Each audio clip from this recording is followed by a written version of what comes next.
So good to see so many here, and I would like to start off saying, for all of those that chose not to come here because they thought they wouldn't learn anything about identity, they are wrong. So this is one of our purposes here, is to make sure that you at least get one new perspective on access or identity or the whole thing. So this is Lance. Say everybody, hi Lance. That was good, but I want a little bit more. Hi. Hi. That's better. Let's get the energy going. This is going to be a blast of a conference, y'all. So yeah, my name is Lance Peterman. As the title says, I am an adjunct professor at the University of North Carolina at Charlotte. That is my night job. My day job is I lead the Identity and Access Management program at Equitable. And Espen. My name is Espen Bago from... Thank you. So they had trouble getting our employers' names to fit there, but I work for the Norwegian Labor and Welfare Administration. We don't call it that day to day. So I'm an identity program owner, my day job. We're not really going to talk about that, but that's based on our experiences in the industry. So let's get into it. It's about perspectives. This is about making sure that you have not only one perspective, but multiple perspectives to have when you hear someone talk about identity.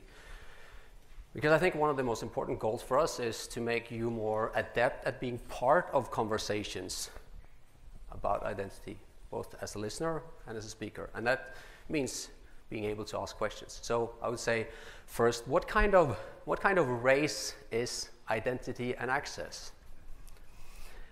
And I'm not saying it is a race, but one thing it's not a race towards, I mean, it's not a race where the winner is the one that has the perfect security or the perfect protection. If anything, it's a race towards the perfect balance of the protection and the efficiency and the usability of what you set up, and that very much depends on your context. So we have so many names for what we're doing, and you will hear a lot of them during this week. And that gets confusing when we have many names for the same things. And it starts even here at what we call what we do. I think this is a bit like when you go to a foreign language and you speak a little bit of the language, enough to communicate somewhat, and then you realize that no one else understands it better than you. That's the situation that we're in. Yeah, I think this slide really illustrates the challenge that I have when I'm introducing myself to new people, obviously not at this conference. And instead of saying, well, I do digital identity for a living, I never say that because that gets the blank. Now, if I want to kill a conversation, that's a good way to say it. So usually I just say I work in cybersecurity because that also kills the conversation most of the time. They're like, okay, don't hack me. But yeah, it's one of our central challenges is always, as the previous slide with the race showed, is one of our central challenges is what do we call things and people and objects and whatnot, and what does that discipline look like?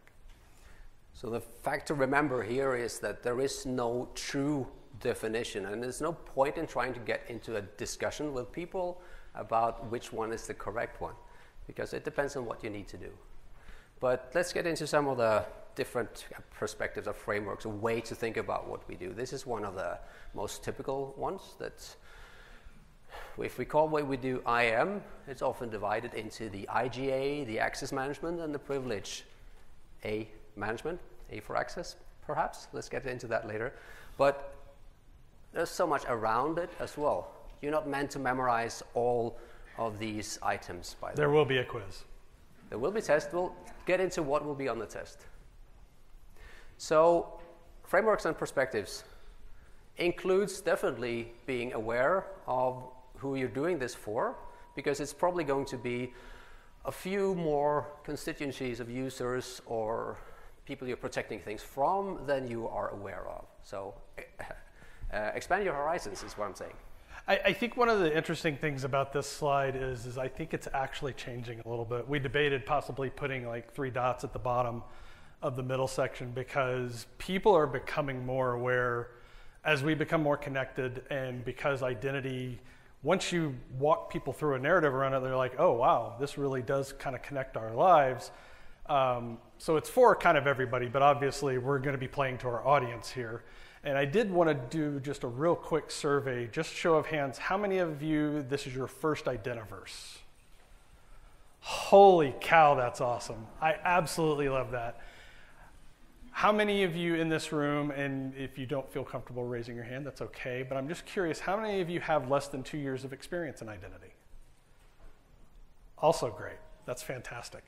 Love seeing new people get into this field. As you will no doubt see through the presentation, Espen and I are both very passionate about this subject, and we love seeing more people in it. And hopefully you'll walk away from this session with a broader perspective on what it is, and you are not going to be a master of any of these subjects coming out of this session. This is not what we're designed to do. And we've actually promised to squirt each other with a spray bottle if we get too far down a rabbit hole, because there's an opportunity on any of these slides to go really deep on any of those topics. And the good news is you happen to be at a conference where you can do that very thing. It's just not in this one. So as for the dots on the bottom here, that's what will be on the test, because you'll be required to expand those lists with your own examples. Yep. So let's just get even further down into the basics. So identity and access, it's always about some sort of values to be protected in a way that works for everyone. That's the tall order. But it starts with this object. And what types of objects do we protect? That can be so many things. Information is typically the one that we talk about most often. Money maybe next, but reputation is a value, for example. That's also something that we support in this, well, let's call it industry for now. I might change my mind. So that can be both stuff that I own, I as a consumer maybe, and I have an account somewhere where I store some of it, but it can also be something that I manage for others, or again, they manage for me. So both parties will be very interested in how it's being managed. So if we say that this valuable in the middle, and that's the one thing that I always, when you hear presentations later this week or in conversations, try to see if you can find out what's the value down below that we're talking about protection, but because we're very good at talking about all the tools that we use. We like tools, right? Not so much what it is that we want to achieve. So we have both the objects and the subjects that are going to use them or protect from them, and there are rules that we are enforcing. So I'm switching out the shiny object here with a piece of art, as you might see, and then someone wants to do something with it. There are probably rules, we can call them access policies sometimes, about whether you're allowed to do that. Is any visitor to an art museum allowed to touch the painting or throw paint at the painting, for example? Probably not. And we need to enforce them, so we have barriers, or maybe a sheet of plastic over the painting. And on the subject of rules, though, we get back to that. As I said, we sometimes call them access policies, access rules, policies in general. Those can be good or they can be very bad. It depends on how you set it up and how possible it is to enforce. For example, here there's a rule that you can't touch painting in the museum. Another example of an access policy could be that you have to be of a specific gender to access a restroom. So it's observed that it's tricky to enforce that policy for various reasons, regardless of what you think about the nature of gender. So evaluation of policies is a big part of our job. There are permissions, though, that allow us to bypass these barriers. And I'm showing these slides not just for comic relief, but for a reference for you to maybe think back to what are these technical terms that we'll be talking about later in sessions you'll hear. How do they compare to these items? So this permission slip will sometimes be called a bear token. Underneath everything, it might look like this. By the way, on the topic of permissions, it look like that, yeah. And these are, by the way, reprinted with permission from xkcd.com. I did not draw these. We notified Randall via Twitter, but we did not receive a response. So a few more perspectives. Some of you have seen this, and that this is a very classical Venn diagram that is meant to tell you that identity overlaps not just with security. That's one thing. It overlaps with privacy, which typically is a very different group of people in organizations. But identity is necessary for both. Another part of or the lesson for this diagram is that there's a lot of things happening in security, in InfoSec, that we as identity professionals need to know about. The different ways that an Active Directory can be exploited, for example. And there's all these other things around it. So let's change the perspective a little bit, because identity now is a triangle. It's overlapping and necessary to support all kinds of running of the business, even more as the businesses become more and more digital. And that might be a different dimension in itself, the digital transformation. Apologies for the small fonts here. But the new dimension here is the digital transformation. That, again, might be something very different or very different sector or division in your organizations than the business management. And we need to talk with all of those. Yeah, if we could go back 1 second, Espen. I think one of the things I like about this particular slide is one of the challenges a lot of you in this room, either as people who are trying to get customers or people who are customers, is how do I get budget? And the conventional vector for that is always security, right? It starts with an audit finding oftentimes, but there's another vehicle that I think gets undersold in this space, and that is the purple box. I'm about to say box. My shape recognition is missing. And that's digital transformation. We are in a digital world, and what is the very first experience all of us as customers and users have when we experience a site digitally? It's that identity experience. So that's one of the things that I've been trying to advocate within my organizations and other organizations to say, it's not just about security. How do we use digital identity to create those experiences that it adds value, that, dare I say, creates joy for our customers? That's another vehicle for budgets. As for the next perspective, that's something that's recognizable for most people that come from the InfoSec part of the world. I mean, people that work with identity and access come from so many different backgrounds. One of them is this. And I'm using this slide that I didn't make this slide. I made the animation that will follow. And it's been very useful for me to have good conversations with people from that work, because if you look at the triad of confidentiality, integrity, and availability, that you probably will prioritize one over the other if you have risk assessments and value assessments in your organization, is take a look at the words in here that you can only do, well, it's only possible to execute this with identity and access.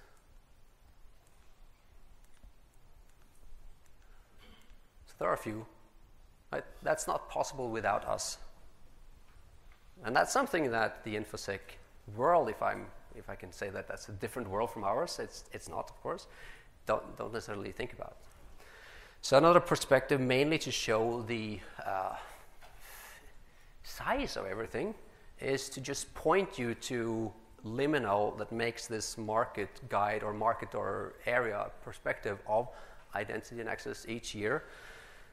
It used to be that these had the names of the companies that operated within these areas. That's not possible anymore. So now you can click each of these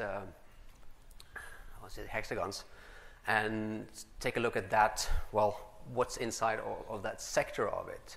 And they have other groupings for it. So to me, that's another useful perspective to have in mind if you need to try to understand what's going on in this world. Another perspective that some of you are more familiar with than others, if you're an architect, for example, I can see some architects in the audience here. Yeah, you know this, Hutch. Including the author of it. It's things like this, right? They're very useful for specific purposes. And what we're getting into in the presentation now is taking a look at what will happen in a process flow of using these different tools. So I just picked one of the examples from, Hutch's original presentation about this.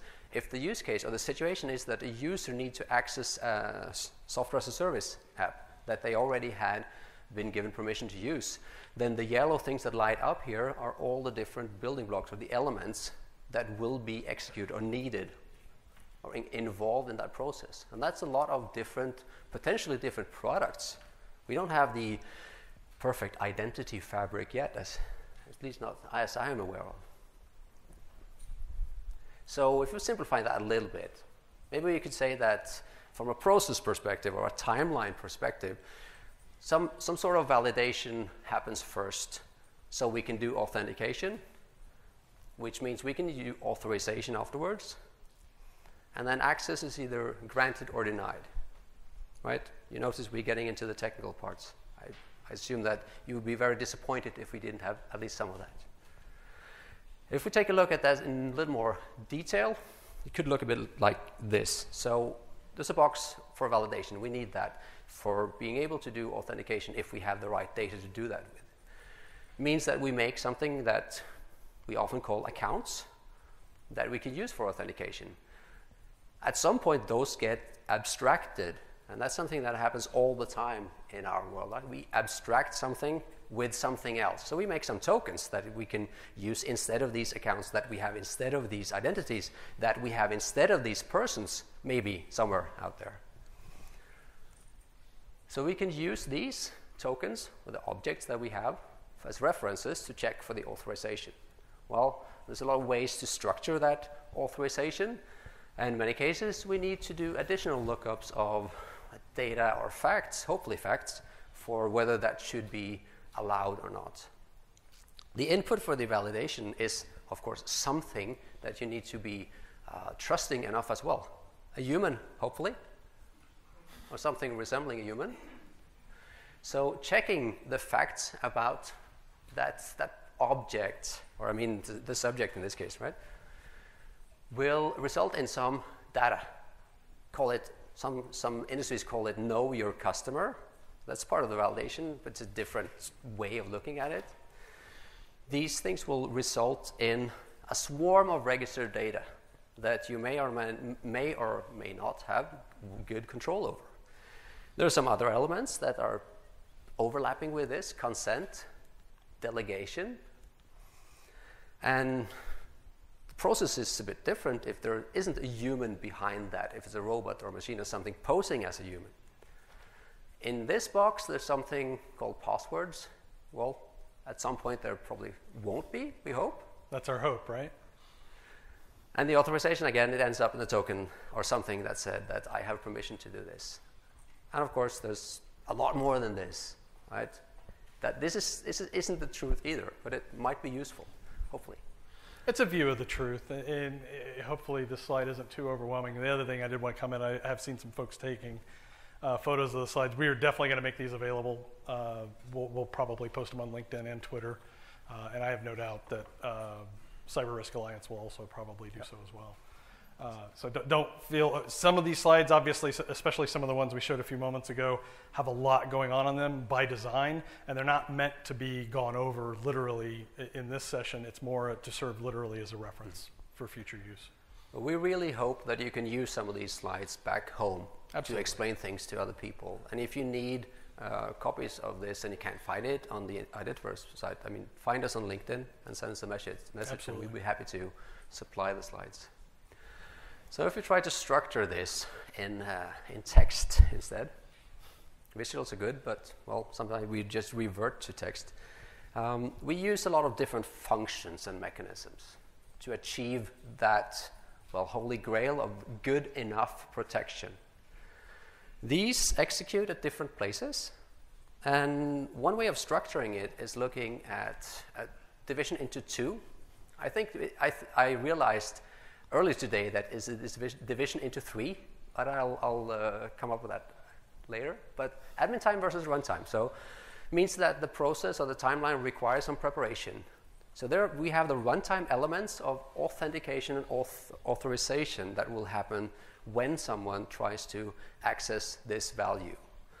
They require support, and they require something to be set up beforehand. That's something that we can call admin time or config time.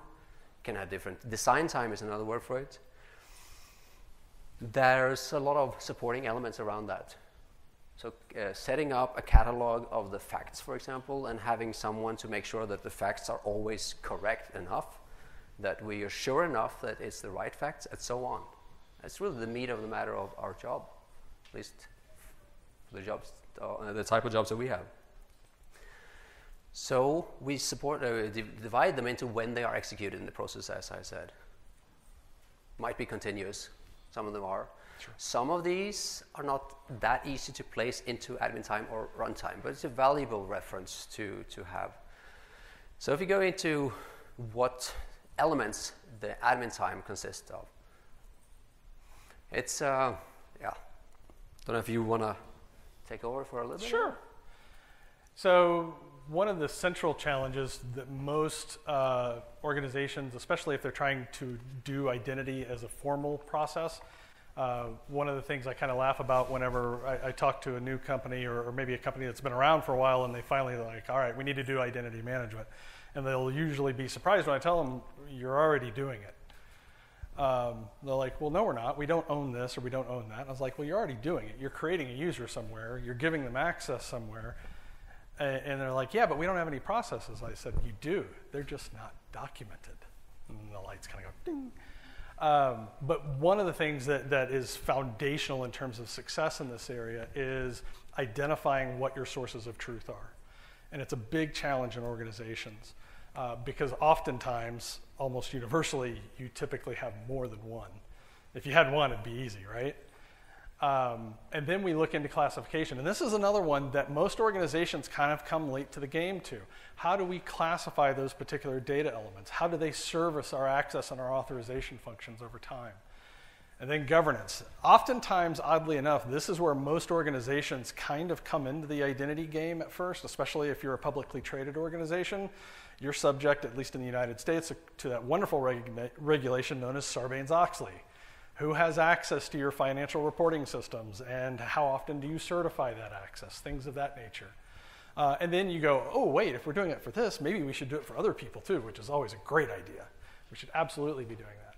And then kind of related to that governance, how do we tackle those life cycle challenges when we have and we'll talk about this concept a number of times, what that life cycle looks like, the creation or the joiners of the organization. It doesn't matter what type of user they are, whether they're a customer, whether they're an employee, whether they're a consultant or a partner or a vendor, but the requirements for those will vary.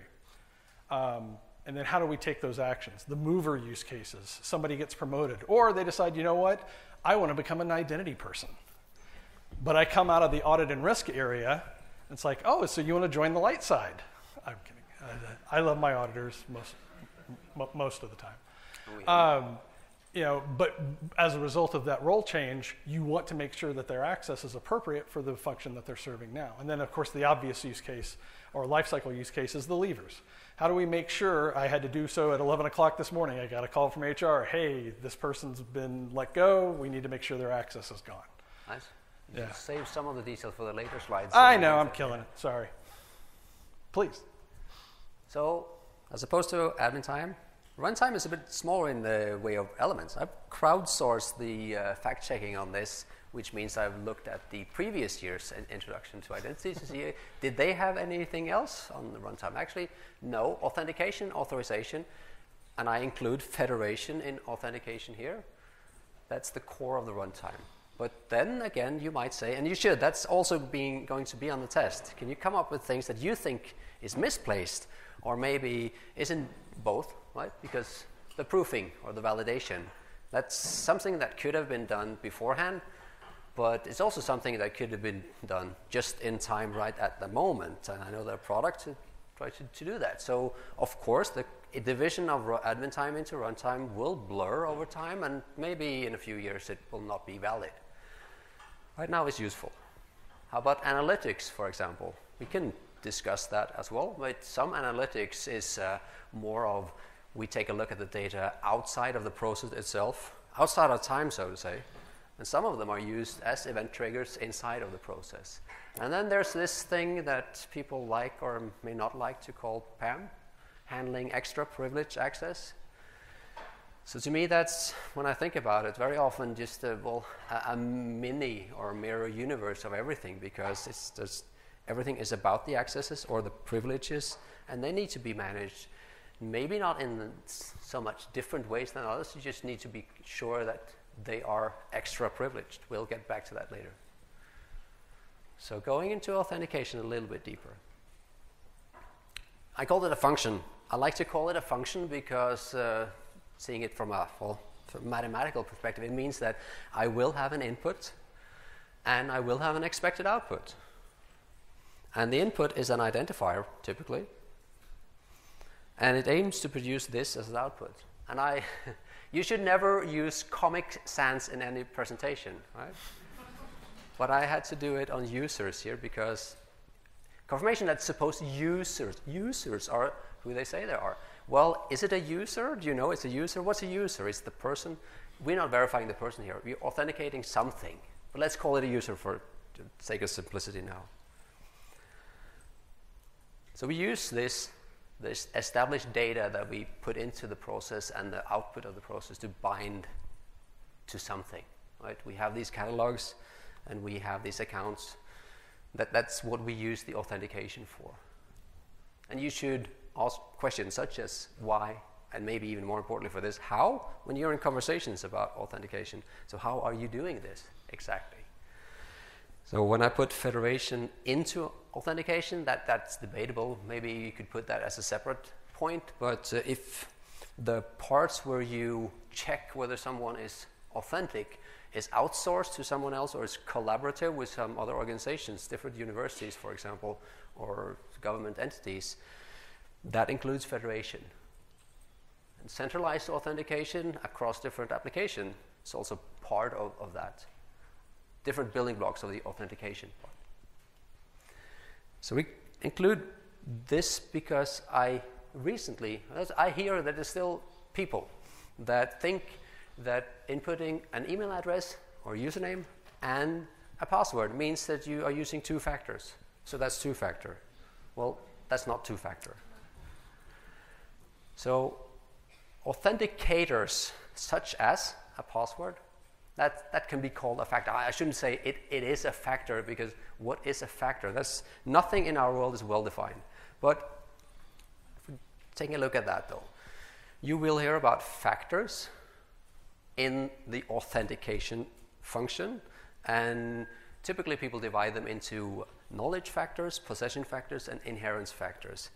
And the knowledge factors are more and more challenged nowadays, or they should have been from the beginning, because it's meant to mean something that only you know. Open Sesame, for example, not the first password, but it was never a personal secret that only one person knew, right? But the applications are built as if. So those are the active, well, called challenge factors, because in the function as it executes, we challenge the entity, the user perhaps, that tries to go through the function for these. There are also passive, you can call them context factors, that can be used to, well, maybe improve the assurance of that output. So some things are happening or have been happening for a while that challenge these divisions into, well, the knowledge and something you are, something you have. Because password managers, for example, I have most of my passwords and password managers. I don't know these passwords. It's something no one knows unless they manage to hack the password manager. Of course, that's a different story. But I use biometrics data to unlock the password manager. So now it's a combination of something that I am and something that I have, but I don't know it. But it's still a password, right? Sure. Means that, for example, some of the standards, like the NIST standards and other standards that say that you must have two factors in this process for it to be good enough, it's not quite right anymore. Passkeys, it's a lot about passkeys, and it's this conference as well, very good material that you should read up on, because passkeys is rolling out, or are rolling out, more and more applications as a replacement for passwords. Still, again, it's not something that you know. It's a combination of something that's bound to your device and your biometric data. Yeah, I think one of the things to note with the authentication process is most organizations, I think we've been tempted by silver bullets in the past. You know, what's the one thing that's going to replace passwords? And I think the answer long term is actually going to be multiple things. I gave a talk a couple of years ago about two-factor authentication and some of the hysteria because, you know, one method of two-factor would have a weakness in it, and all of a sudden, well, we can't do two-factor anymore, which was absurd on its premise. But the idea that long-term, and passkeys are certainly representative of that promise, is we can get to a stage where whatever circumstance I'm in, for example, I'm traveling to a conference, I can bring with me, and hopefully eventually that becomes almost second hat to people. I can bring something with me that can prove deterministically, not necessarily, or probabilistically, not deterministically, who I am at a point in time. All of you walked in through registration. You most likely showed an identification card of some form, your passport, driver's license, maybe not. Maybe it was just me. I just looked sketchy walking up to the desk, apparently. That happens sometimes. But it's an interesting space that we're getting in. And for each of you, the answer to those are going to vary. What are your needs for your organization? What's the nature of the risks to your organization and the data within your organization that may determine what you decide to take up that strengthens that session? Looks like we have 15 minutes, so let's just be aware of that. Authorization, let's just speed up a little bit, Gotcha. I think. So what happens if we've determined with a high enough level of assurance that you're legit? Does that mean you have access all areas? Probably not. You need to find out what the rules are. You need to find out what the rules are. So there's something called the principle of least privilege that you will be hearing about. That means that you should only have exactly the level of access that is required for you to do your job. But no one knows enough about your job or the valuables to make those decisions. So that's something to strive for. But if someone says you have to implement least privilege by next year, don't take that task. And you have to think about what kind of data the checks require, as what we talked about before. You need to know whether the data are good enough for your purposes. And again, the authorization decisions that either, that's kind of the bad practice from yesterday, that you ask a human to evaluate. Should your employees still have these accesses? Humans are not very good at making those decisions. I'm not saying that rules are better, they're made by humans as well, right? So we don't, we have a problem that's hard to solve.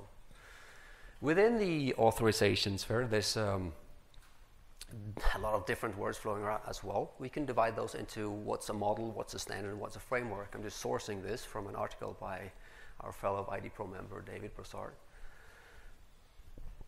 I have to leave most of this for reference, right? But you can, you've taken pictures. So I'm going to take a stab at my first AI joke of the conference, because I think I may be the first one doing it. But instead of large language models, we're doing large slide models.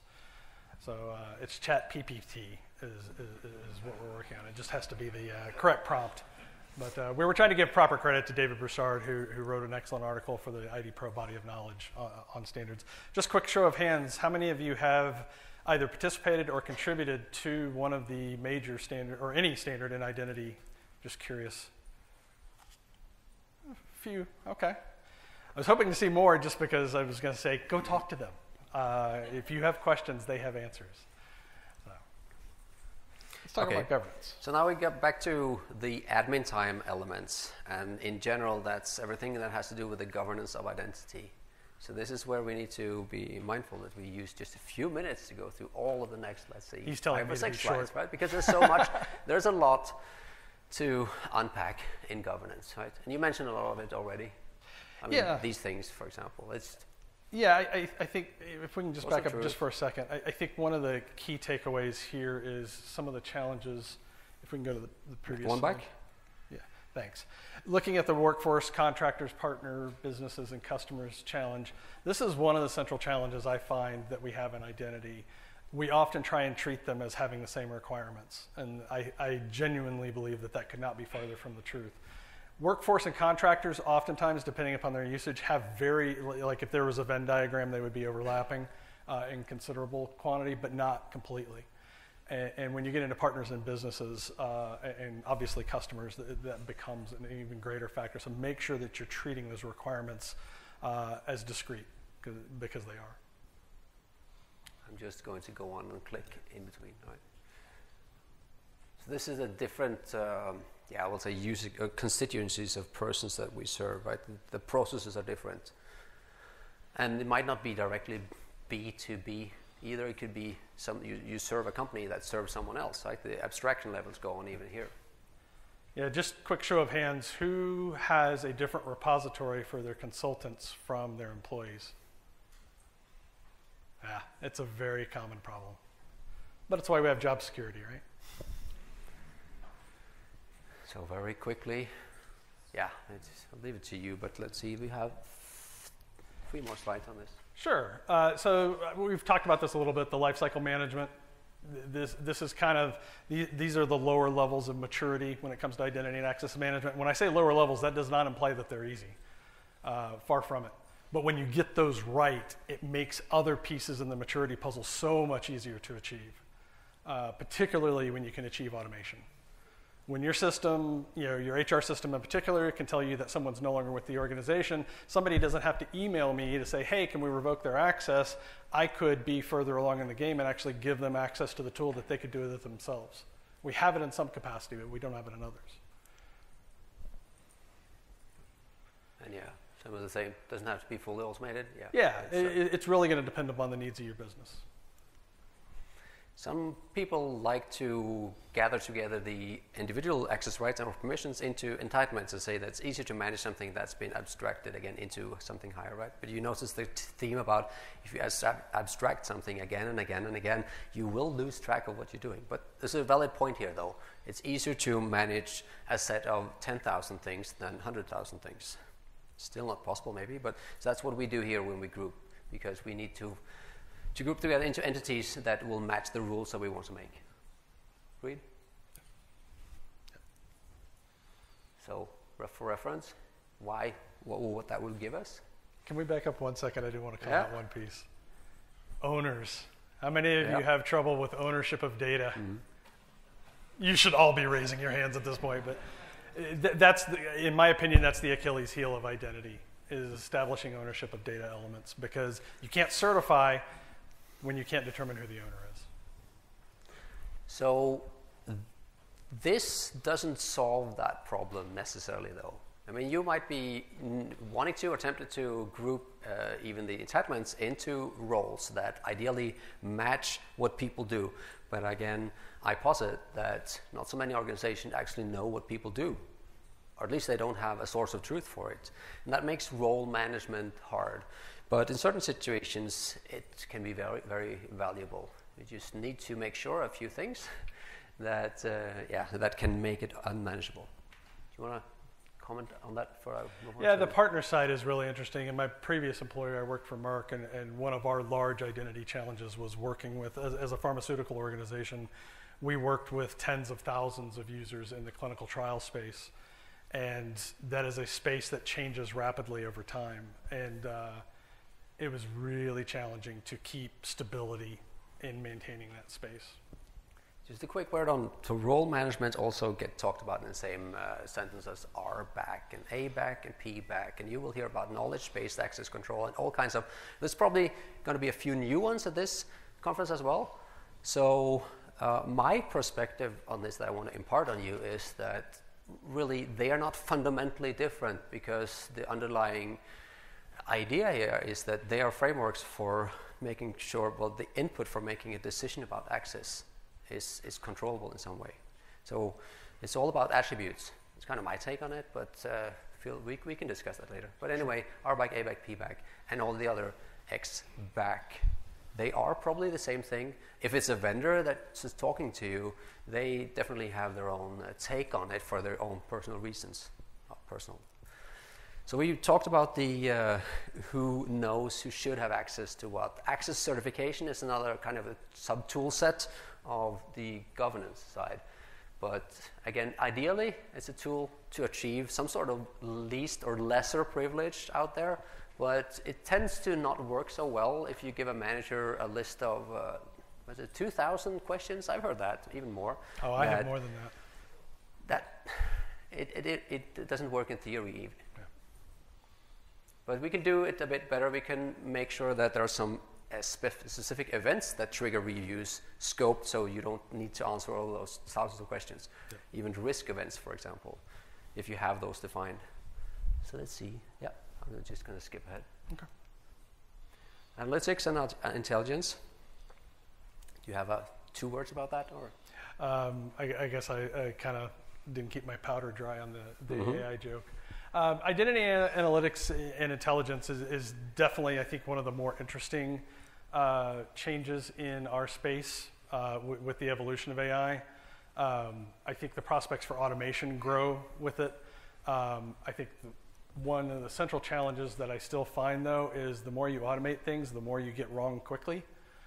And oftentimes having to roll those back can be a challenge.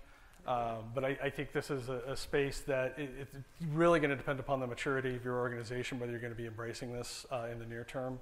But it definitely offers a lot of potential to help solve a lot of your modern identity challenges. So they're going to kick us out in 2 minutes. So let's try to see if we can wrap up in that time. There's a lot more. I mean, there's not a lot more. There is more. The validation proof we talked about, right? Verified credentials, something you will hear about. That's also partly about how much do you trust the data that you're going to use for example, authentication. Privileged access or privileged access management or privileged account managers, PAM, is a question that you can ask people. What does the A stand for? Because someone would say it stands for accounts, for example. Someone would say it stands for access. They can both be right.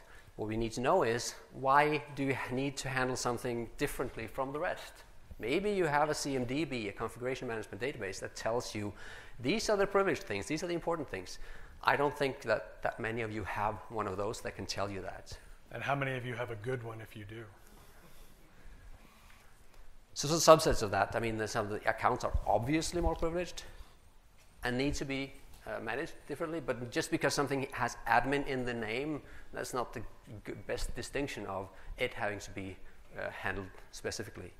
Recovery in itself, this is where my realization came in. Runtime, admin time and runtime, and then what comes after when you need to recover something. That's a different dimension, isn't it?